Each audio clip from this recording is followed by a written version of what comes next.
काय सोनू माय काय चाललंय आजचं स्पेशल? आजचं स्पेशल काय मस्त आहे. आमच्याकडे का नाही ह्याला का नाही हे म्हणते ते याला काय म्हणते मटकीची शेंग म्हणते ते.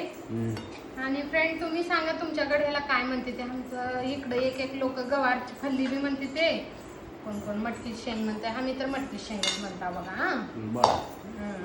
मी म्हणले होते तुम्हाला फिरायला नाही घेऊन गेलो तर मी तुम्हाला कधी चपाती करत नाही, पण जाऊ दे मी तसंच करत नाही. मला फिरायची मी करते चपात्या. मराठाला काय झालंय ते नीट प्रेमाला म्हणू शकतेस की अजून कसं म्हणू मग भातावर काय डायरेक्ट भातावरचं काढले होते कधी? बरं या खावा. आज भात बी लय मस्त मोकळं मोकळं झालं बघ. बस कर एकच बार किती वाढतीस? पुन्हा घेणार ना तुम्ही. बरं. एकदाच